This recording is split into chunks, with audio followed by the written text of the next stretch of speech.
শোনো, হাঁটুর ব্যথা শুরুতে ছোট্ট একটা সমস্যা মনে হলেও ধীরে ধীরে এটা তোমার পুরো দৈনন্দিন জীবনকে কঠিন করে তুলতে পারে কিন্তু। আর সামান্য ব্যথা, কাল সিঁড়িতে উঠতে কষ্ট, তারপর হাঁটতে গেলে অস্বস্তি, এমনকি অনেক সময় বসা থেকে দাঁড়াতে গেলেও সমস্যা হয়।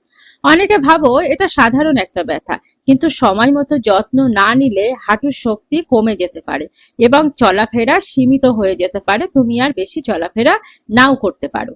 তাই আজকের এই ভিডিওতে আমি দেখাবো, প্রথমে এক্সারসাইজটি তুমি করবে এভাবে লম্বা হয়ে বিছানাতে শুয়ে পড়বে, পা দুটি সোজা করে দেবে। তারপর তোমার হাঁটুর নিচের অংশটি কি করবে, বিছানার সাথে চাপার চেষ্টা করবে। যখনই তুমি চাপবে আপনা হতেই তোমার হাঁটুটি শক্ত হয়ে যাবে। এইভাবে চেপে 5 থেকে 10 সেকেন্ড ধরে রাখবে, তারপর ধীরে ধীরে ছেড়ে দেবে, যেন হাঁটুটি পুরোপুরি সোজা হয়ে বিছানার সাথে কন্ট্যাক্ট থাকে। 5 থেকে 10 সেকেন্ড চেপে ধরে তারপর ধীরে ধীরে ছাড়বে। এভাবে 10 থেকে 15 বার রিপিটেশন করবে। এক্সারসাইজটি করার সময় স্বাভাবিক শ্বাস প্রশ্বাস নেবে, খুব জোর করে চাপ দিয়ে কিন্তু এক্সারসাইজটি করবে না।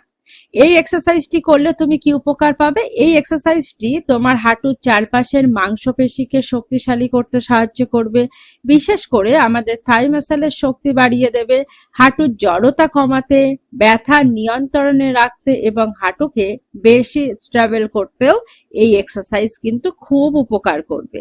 যারা হাঁটুর ব্যথার কারণে হাঁটা বা সিঁড়ি ওঠা নামাতে অসুবিধা অনুভব করছো বা কষ্ট পাচ্ছ, তাদের জন্য কিন্তু এটি একটি সহজ এবং কার্যকরী এক্সারসাইজ। তাই বাড়িতে আর দেরি না করে আজই অভ্যাস করো।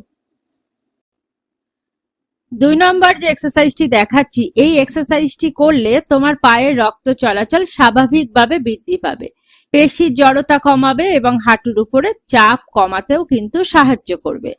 যখন তুমি পায়ের পাতা নিজের দিকে টানছো আর বিপরীত দিকে ছেড়ে দিচ্ছ, তখন তোমার পায়ের মাংসপেশি একটি পাম্পের মতো কাজ করছে, তাই একে বলা হয় অ্যাঙ্কেল পাম্প। পাম্পের মতো কাজ করাতে তোমার রক্তকে নিচে থেকে ওপরের দিকে প্রবাহিত হতে কিন্তু সাহায্য করছে।